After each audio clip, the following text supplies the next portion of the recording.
For the folks here in Austin, we're going to get started with our press conference with the University of Texas momentarily.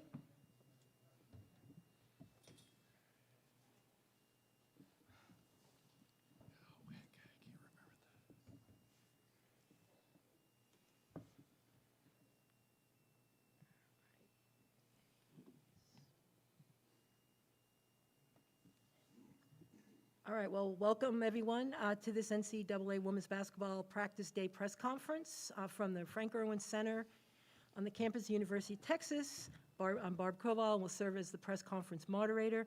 We are joined now by Texas head coach Vic Schaefer and senior student athletes Joanne, Alan Taylor, and Audrey Warren. Coach Joanne and Audrey, welcome. Congratulations on your tournament selection and the Big 12 championship. A few notes to the media in attendance. Please, if you are either virtual or in person, please raise your hand for the microphone and state your name and affiliation. For those members who are joining us virtually, thank you. A reminder that you will use the Zoom identification raised hand function. If you want to ask a question, we'll ask questions here in Austin to our media assembled first, and then we'll go to our virtual media members. Coach, if you would like to give an opening statement, we can get going. Thank you. Thank you, Ms. Cova. I just first want to congratulate the teams that are here, University of Utah, University of Arkansas, and Fairfield, and just want to welcome them to Austin and congratulate them on a great year. Obviously, I'm extremely excited for our kids. This is a tremendous event. It's what you work for all year. Sometimes it's what you work for in your playing career or your coaching career. And for us to be able to host here at the University of Texas, I couldn't be more proud and happy for our kids. They've worked extremely hard. And for these two, as seniors, it's just really gratifying for me as a coach to be here with them today. So thank you for having us. And again, I'm excited about the opportunity. Obviously, this team's coming off a big win over the weekend, played extremely well, back-to-back 3 games in 40 hours, beating 2 top 10 teams within about 20 hours of each other, and doing it our way. And I've said that now a couple of times since then. You know, it's not like they're standing around in a 2-3 zone playing hope you miss defense. They're really playing hard and just playing Texas basketball, and it's you know, it's hard to do. These young ladies have done it and did it over the weekend, and so now we get to play in the next tournament, and so excited about our opportunity, and again, really happy for our university and for the city of Austin to be able to host this event, and hopefully we're going to have a great crowd and provide a great experience for the 4 teams that are here, because there's some really good basketball players here, some Hall of Fame coaches, some really great universities being represented. So that being said, I'll turn it back to you. Thank you, Coach. We're going to take questions for our student athletes, Joanne and Audrey, first, and we'll start with folks here. Just identify yourself and your affiliation, please. Danielle Lerner with the Houston Chronicle. This one's for Joanne. I want to ask you about Rory. You know, I know there's an age difference there, but I don't know, what was your level of familiarity with her before she actually got to UT, just being from Houston, and how have you seen her grow this year as a point guard? Well, I've always known Rory because we come from the same district. She went to Side Creek High School. I went to Cy Falls, so I played against her my senior year in high school. Even then, I knew she was going to be a tough player, and when she committed to the University of Texas, I was very excited because I knew she'll fit well with the system, the way she plays extremely hard on both ends of the floor. Yeah, so I was familiar with her before she got here. Yeah, and she's grown so much. You can see just over this past season, from the beginning of the season to now, how her game has changed, her leadership has changed on this team. So yeah, she's definitely grown a lot. Danielle, do you have a follow-up question?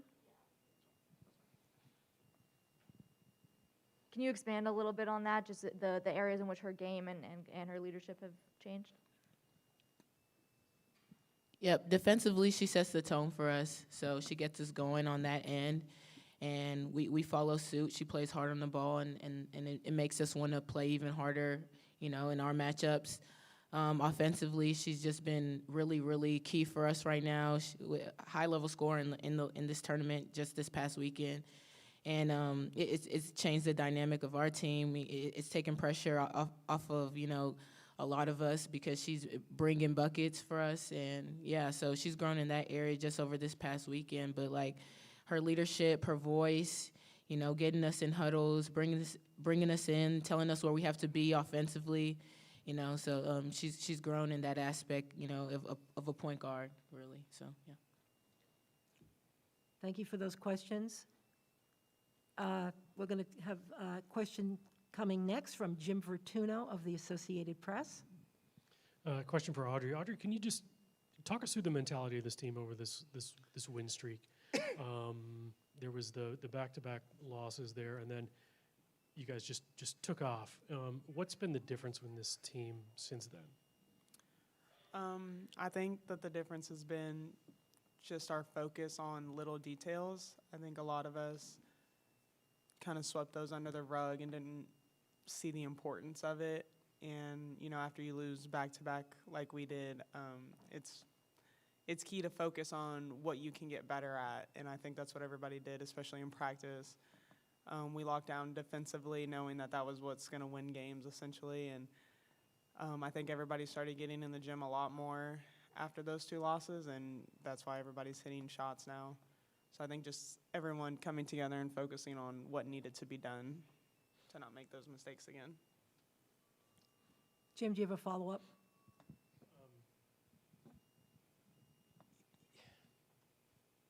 I was curious also, just in terms of being able to, it's a different subject, but playing at home for these first game, potentially the second game, just what does that do for this team in terms of you get to stay in your own place and be in your own environment right now? I think anybody getting to host, it gives a huge advantage having your home court.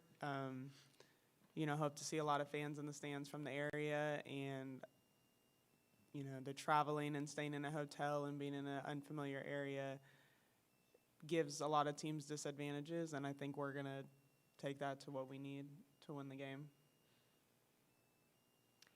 Before we go to our next question, a reminder for those media members who are joining us virtually, if you intend on asking a question for one of our student athletes, please use the raised hand function now and you'll be called on momentarily.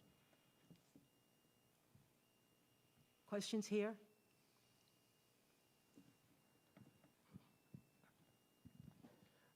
Vic, you may have answered this question since I came in late, but what are your thoughts on number 11 on Fairfield? What does she bring to this team, and how much of a challenge is that going to be trying to defend her?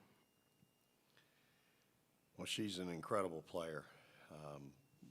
We've watched some film. We've watched quite a bit of film on them and have a tremendous amount of respect for them and her in particular. She really is a special basketball player, can make shots, tough shots. And, you know, it's going to take a tremendous team effort for us to keep an eye on her. And it won't be one person doing the job. You know, Coach does a great job of putting her in a position to be successful. And I think her teammates have a great awareness of where she is and how to get her the ball at the right time. So we've got our hands full. This is a very veteran team, you know, starting a bunch of seniors and grad transfers, and obviously a very confident team, having lost only one game since December 9th. So, you know, she presents a lot of problems for us, and we're going to have to really be on point with her.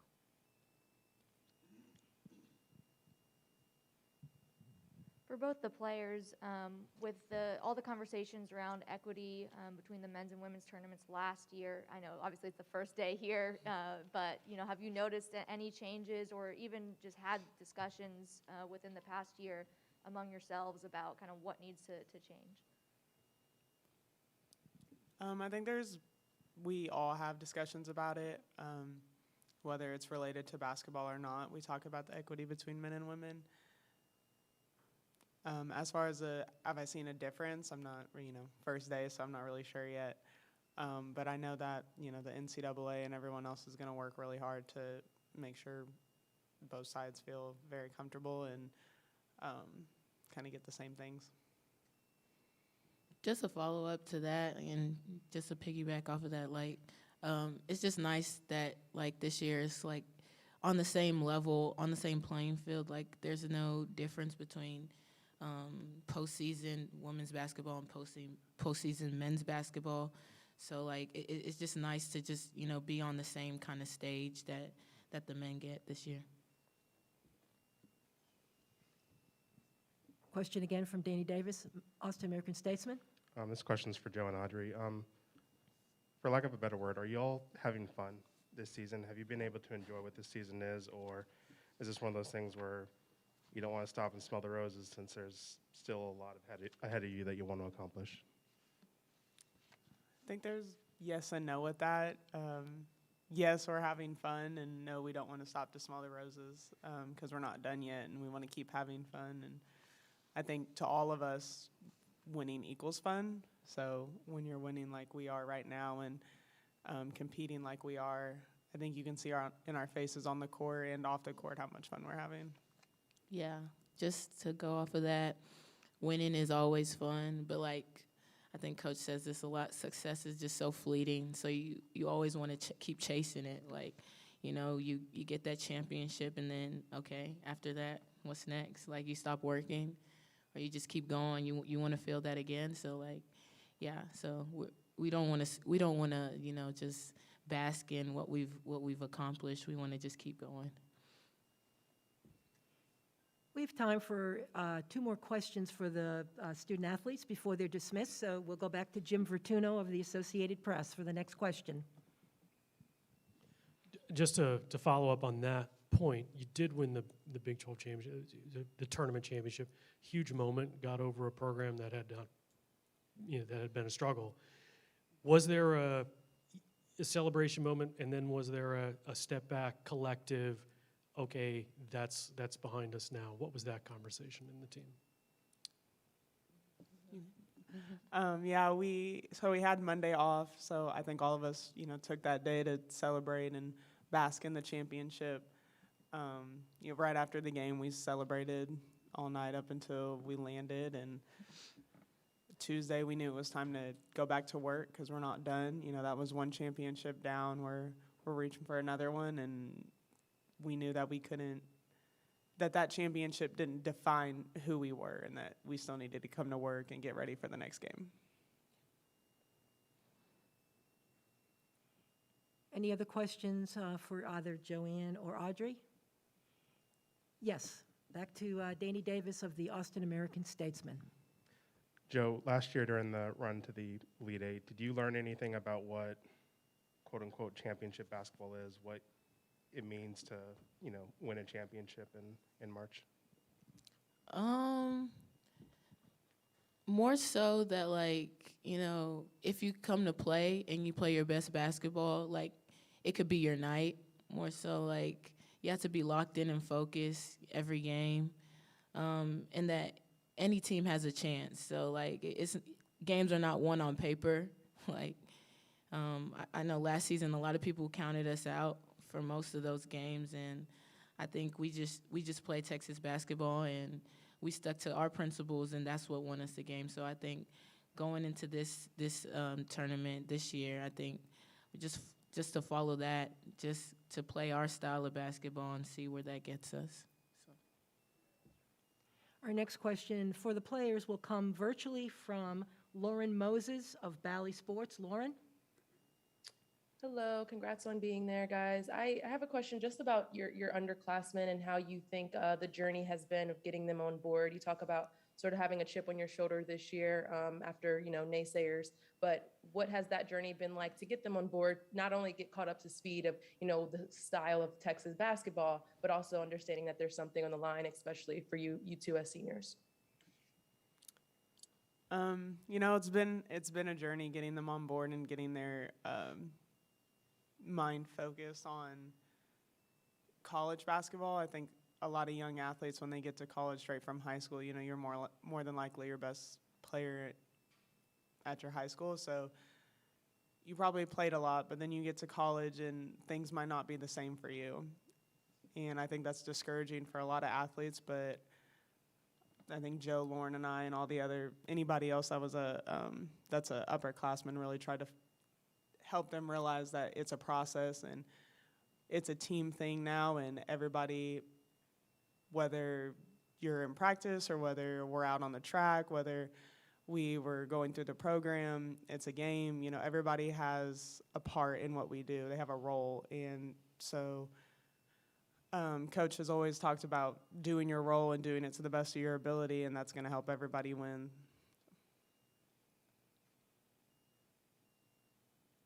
Lauren, is there a follow-up question? No, thank you. All right, thank you. If that's it for Audrey and for Joanne, I want to thank you both for joining us. Thank you for your contributions today, and best of luck to you tomorrow. Thank you. All right, and Coach will stay for other questions. Good job. All right, we'll turn it over to Coach Schaefer, and our first question will come here. Danielle? Coach Danielle with the Houston Chronicle. My Two hometown things. paper, by the way. Oh, yeah, I know, I'm aware. I covered Louisville when you guys were in the Final Four against them in 18. But When I lived there, I don't believe you were alive yet, but that's okay. we don't need to get into the numbers. I wanted to follow up with you on two things. First, of the equity question that I asked the players, just, where do you think that this sport still needs to go, and what needs to be done from the NCAA side, but also from anyone else, fans, media, people within the game, to keep elevating it? Yeah, I'm quite confident, and again, it's the first day. I've been on the court this morning early at 7 for something, and you notice the March Madness insignias and the NCAA insignias that are down there now, which weren't there last year when we were really all over this part of Texas trying to play an NCAA tournament, and so that's the first thing you notice is that those things are there that weren't there a year ago. I have to, again, I hope, it's my sincerest hope that those folks realize the mistakes that were made, and that was at the forefront of their plans going into this year. And I feel confident that our young ladies, our young women are going to have a great experience in the NCAA tournament, as all teams will. It's a great event. It's an incredible tournament, and they need to. And I can tell you this, the University of Texas will do their part to make sure these 4 teams have an unbelievable experience, and because that's what the University of Texas is all about. And so they're at a great place. If there is something missing, our folks here will make sure they never even know it, because they'll do their part to make sure it's a great event. Obviously, you've been coaching this game for a long time. Just what have you seen over the course of your career as far as advancements in that area? Well, Coach Conrad and I sit around and talk about it all the time. We've driven the van, we've gotten out, coached, and got back in the van and driven back home. It's we've washed uniforms, we've hung dry them, we've done all that. It's through the course of time, you can look back, over the course of the last 25, 30 years. I mean, the investment that I think athletic departments make in women's basketball has changed drastically. Now at the University of Texas, it's always been there. It's something that's always been very important here, and I think you have to give our administration here a lot of credit. Chris Plonsky, who's been here a long, long time, has been a part of that. And so I just think when you talk to folks who have done it probably as long as I have, and then some, we have people on our staff, those jobs weren't even here, 20 years ago, right? 25 years ago. Those opportunities weren't there. And so the way you're able to take care of your student athletes, travel, things of that nature, it's just different, and rightfully so, right? I mean, I think our folks here, just in the 12,000 that we had a week ago for Oklahoma State, that's the value that a women's basketball program can provide your university. Having 12,000 people in the gym raising $150,000 for a charity, That's what a women's basketball program can provide for your university, the experience for your student athletes, for your community, for your city. And, you know, the positive exposure that you get for an event like, you can't put a price tag on that. Like, there's no advertisement for the University of Texas that can do what maybe that day in 2 hours did. And so again, I think that there's all kinds of things like that. You know, when you turn on the TV and there's 8,000, 9,000, 10,000 at a game, whether you're a women's basketball fan or not, you turn on a TV and you see an arena full of people, you go, hey, whoa, what is that? Who's playing? Man, there's a lot of people there. Let me watch. And the next thing you know, you've watched it for 30 minutes or an hour or 2 hours, and so now you've become a fan, right? Or you've become impacted by, hey, that place might be a pretty special place. I've got a daughter or son that's looking into a school, man, they show a lot of support for their team. And so that's the impact that a women's basketball program, you know, can provide for a university. So, you know, for our young ladies, I've got some incredible young women that do an incredible job in representing this university. If you've been to any of our games, you see that the game's over. We don't get back to the, you know, locker room for an hour because they're going to sign every autograph. They're going to take every picture with every little kid that's at the game. And you know what? It ain't just little kids. It's older kids, you know, and it's parents, it's grandparents, because they truly believe that, you know, they enjoy watching them play. And if you're a Texas Longhorn, that becomes your kids. They're not even my team to some of them. That's their girls. And that's what it's all about right there. So there's a lot that our program and programs across the country can do for your university. And I think our kids in our program is starting to come into that in just our second year. Thank you. And last one for me, just on Rory. Where do you think the poise and the confidence that she plays with comes from? Well, I think the kid's a confident kid. I think she's confident. She's got a tremendous skill set. But what separates Rory is the thought for the day that I have. You know, it says, I believe effort magnifies talent, and effort unifies a team. That's our thought for the day. Her effort magnifies her talent. I mean, you come to practice, you're going to see that kid work hard every day. She's the first one out in defense on the floor, and she is busting it for 3 minutes every day. She just doesn't take plays off, and she knows the importance of her role on our team on both ends. And this is my argument for anyone that wants to say, well, you know, and there's been some talk around here, you may have heard it or may not, why she wasn't on the first team all Big 12. You know, all those awards go to people that score a lot of points or score and rebound or all that. Rory Harmon plays both ends of the floor, and she plays both ends just as hard. So when you're talking about a kid that impacts a game, it's not just her points and her assists or lack of turnovers that impact a game. It's what she brings to the table on the other end that a lot of kids don't do. I mean, let's just call it like it is. They don't do that. And so if you get 10 people in the room and go, you got first pick, who do you want? I find it hard to believe, and a lot of other people do too, that she's not going to be one of the first 10 kids picked because of what she brings to the table and how she plays the game on both ends of the floor. And that's what's hard to find in today's game. You know, there's lots of people like to score the ball, but they don't want to guard. And she enjoys that piece of the game. She enjoys guarding. She enjoys making other people miserable. And her teammates do too. And again, here's what, you know, if I'm her teammate and I see Rory Harmon picking up 94 feet and I'm behind her, I'm probably looking at her going, okay, she's playing pretty hard. I guess I'll play pretty hard behind her. You know, if you're soft on the ball, you're probably going to be soft behind the ball too. But if you're playing your rear off on the ball, you're probably going to have four behind you playing really hard too. And that's the value that she brings to our table, just one of the values. But it's an incredible value that's really important to our program.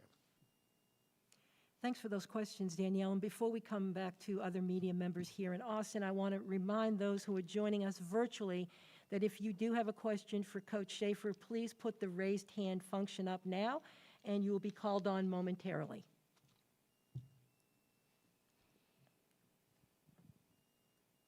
Danny Davis from the Austin American-Statesman. Go ahead, Danny.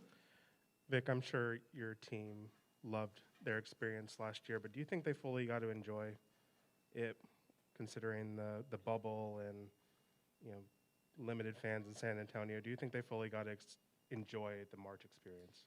Yeah, I think you and I both know it's really difficult circumstances. I think they certainly enjoyed winning, and we finally got to have some fans at our game there. But that's such a big place. That arena, I mean, it's hardly cozy. You know, there's a lot of room in there. And even though we had a lot of fans there, they were just spread out everywhere because that's what was required. If you were going to go to the game, you know, it just because we were in the middle of the pandemic. And so, you know, we probably had as many fans as anybody just because of the proximity. But, and they, you know, they did enjoy it. They had, you know, they had an incredible experience winning games that, you know, they beat a top 10 UCLA, then they beat another top 6 or 7 Maryland. So they had that experience, but did they really get to fully enjoy it? Absolutely not. I mean, you're waking up every morning, walking across the street, testing, you know, getting tested, waiting in line, getting tested, and you got to walk back. I mean, you get up in the morning, you walk out of your hotel room, there's food on a table out in the hall, you get your food, you go back in your room and sit by yourself. And that's a miserable way to live. And that was every day. And so, you know, nobody wants to live that way. And so, you know, we're getting back closer to having some type of normalcy, and this is what you want your kids to experience, right? You've had an incredible year, which they have. They've really achieved a great deal. They're getting to host the NCAA tournament. They've achieved a 2 seed, which is really hard to do. They've won the Big 12 tournament championship, which is really hard to do. And so they're you know, I want them to enjoy it. I asked the same question. Somebody asked about, are they having fun? You know, I asked them here a while back, you know, because it's important to me that they have fun. You know, it's a game. They should have fun. And both of them answered it the same way they did today. They said, hey, Coach, winning's fun. You know, it's a whole, and it's always what I've said. It's hard to have fun when you're getting your butt beat, right? I mean, it is. And so, you know, but I think they're having fun because they're experiencing the fruits of their labor. I mean, these kids work extremely hard. They play hard. And so, you know, I think this tournament, the way it is right now, this is the way it's supposed to be. And so, again, Danny, we need fans in the stands to provide a great atmosphere for this event. There's 4 great teams here, 4 great coaches, a lot of great players. It's our job to provide them with a great experience, in my opinion. So I'm hoping that we'll do a great job with that. Our next question from Jim Vertuno from the Associated Press. Just to follow up on that real quick, I mean, you've got not just Rory, but you got 2 other freshman players of the year in their respective conferences. Can you just speak to the young talent that you see, Yeah. the emerging talent you see here in Austin, in this site? Yeah, no question, Jim.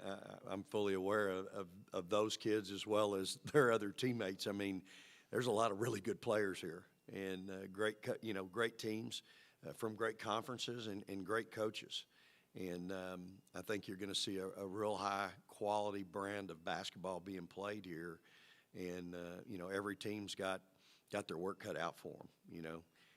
And so, but I think it's going to be a really good weekend of great basketball. And, you know, this is a tough region right here, in my opinion. This is a region where there's been some teams have a lot of success. They've beaten a lot of really good teams. And you're going to have to play really good to get out of here, you know, on Sunday, whoever it is. And we're fully aware of that at Texas. And our kids are aware of that. And I love the approach that our kids have of one game at a time. It's just kind of how we've been all year. If you've been with me at all, you could ask me who I'm playing after the next game, and I couldn't tell you. I just live in that bubble, and that's where my kids live too. I don't ever let them look ahead. They don't look ahead. They know that the next game is the most important, and that's where our focus needs to be. And then we get through that one, we'll get to the next one. And so that's kind of where they're at right now. I think you ask any coach, you start looking at the top of the mountain when you're climbing it, you're going to stumble. You better focus on every little step. And the first step on that for us right now is Fairfield. All right, we'll take our final question from our media here in Austin, and then we'll turn to our virtual media members to conclude this press conference. Danny? Vic, overall, how much do you think your schedule prepared you for this? Big 12 was obviously tough. Played some good. Jackson State turned out to be pretty good. Princeton, Stanford, obviously. How much do you think that schedule kind of prepped you for this? Yeah, our schedule's a nightmare, Danny. I mean, you go through our league at 18 conference games, and then, oh, by the way, now congratulations, you get to go play in the conference tournament, and you're going to play 3 NCAA tournament teams, and, oh, by the way, 2 of them are in the top 10. I mean, it's a nightmare. And that's what's so, really, it's really incredible that these kids have been able to navigate it. I mean, we opened at Stanford early in the year. We played at Princeton, which those both are NCAA tournament teams. We went to an A&M team that was ranked in the top 20 at the time. We gave one away at Tennessee. They're a top 4 seed. So I think our non-conference, Jackson State's in the NCAA tournament. They were, really good. I don't think Kim's real fired up about playing them right now, from what I've read. So, I think it's prepared us. There's no question, and I think it's helped this team mature and grow a lot, and it made us. I mean, you either going to respond and get better, or you're going to wilt and fade away. And I told the kids that, about the middle of late January, early February, I told them, I said, this is when teams either rise and get better, or they fade away. And you can look across the country and find a bunch of them that did both. And for us, that's what I think is so great about this team. They accepted the challenge, and they went on a run and won 11 straight. And I think that's who this team is. I think if you want to find out who they are, that's who they are. They accepted it. The sky was falling around here back when we lost 3 in a row.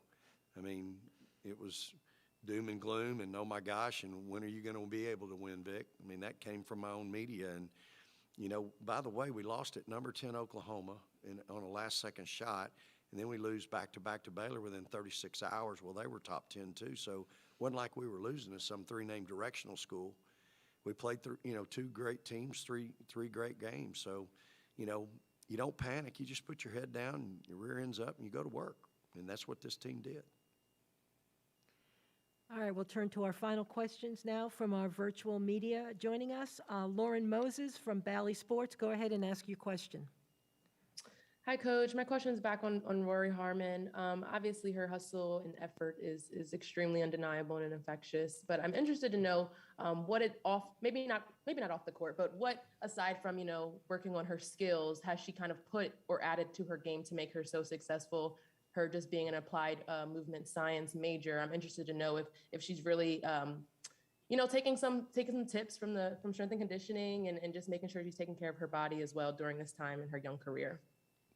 Yeah, I'm big on ice baths, and there's really no substitute for it. I know you got all kinds of apparatuses, and you can put your legs in different kinds of cold, whatever they are, sleeves and whatever. But I'm kind of an old-fashioned guy. You got to get in the ice bath up to your waist, and you stay there 8 minutes. And she's learned to appreciate that and take care, as all of our kids do that play a lot of minutes. Joe, Audrey both play a lot of minutes for us, and you're talking about all kids these kids they play really physical, and they're tough kids. So, I think from a standpoint of taking care of them, and I've been, I tried to, during the course of the season, if I had an opportunity to give her a little rest, I've tried to do that.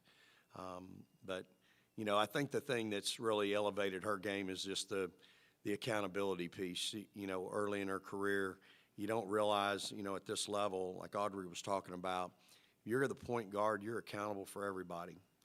If somebody's in the wrong place and you're running a play and they're in the wrong place, well, it's not their fault, it's your fault. You got to get them there before you go, execute and run a play. And, for her, she's learned the most important stats, the W. She's learned that I don't like turnovers, and I get really unhappy when she turns it over. Because she's got enough teammates that'll turn it over. She doesn't need to be one of them. And so I think when you talk to Audrey, and she kind of mentioned it but didn't exactly say it, but a couple things that changed this team, and she did say this: people got in the gym, after we lost to Baylor the second time, our third in a row, it was evident we needed to fix our shooting woes. And so we had kids starting to show up, getting in the gym, working on their game. Because I'm a big proponent. You're going to get out of the game what you put into it. The game won't cheat you. It's real easy. If you don't work on your craft, if you don't work on your game, you're going to get that out of it. The game is really fair. And I've said that just like that to them on numerous occasions. And I think they embraced that and came to understand that, hey, I got to fix some of my shooting problem. Wide open. We were a horrible free throw shooting team earlier in the year. We had some kids shooting the ball miserably from the line. We as a team were not good. And so that became a focal point as well. And we're much different today than we were, 2 months ago from the free throw line. But I think for Rory, just the accountability piece, because, I have them fill out a sheet of paper after every game. They write the pros and cons of themselves, pros and cons of the team. And, I remember one paper specifically where Rory wrote down, I know it's all my fault. And she was basically, she's listening because, when you're the point guard, it is, you have to be accountable for everyone. And I think that she's come to really embrace that. And she understands the importance of taking care of the ball, of taking great shots. It's not about shots with me, it's about makes. And I think all of them have come to understand we've got certain players that need the ball in certain areas. If you really want to talk about, in a most improved area on our team, it's Lauren Nebo. Lauren was shooting 40% for the longest time. She's now shooting over 60, 65% in our last 7-8 ball games. And she by far is our most improved player over this 11-game winning streak. And what she's provided for us both ends, both defensively, she's guarded some of the best post players in the country, but offensively being an inside presence for us has really changed the dynamic of our team and has really allowed some of our guards to really flourish. So, I think she went to work. She changed. Lauren Nebo changed, and she changed in a number of ways, and it's really impacted our team in a very positive way. So, again, Rory has grown up. She's had to grow up in a hurry, but there's so much more to playing basketball than what you learn in high school, and a lot of it has to come with the job. And I had to tell her, hey, if you don't want the responsibility, you're going to have to move over and play the two. And we've got a lot of two guards here that shoot it pretty well. So, I didn't recruit you to play the two. So you're my point guard. You gotta embrace it. You gotta want the responsibility, want the accountability. I want you to be that person that runs my team, and so she's really embraced that. And you got to give her a lot of credit. I mean, for a young player, she's really, these last few ball games playing at a really high level. But again, it's the most important stat for a point guard is the W. Coach, thank you so much for your time and your comments today, and best of luck to you and your team tomorrow. All right. Thank you very much. Appreciate y'all. Praise the Lord and hook 'em horns. That'll conclude the Texas press conference for today. A reminder that a recording of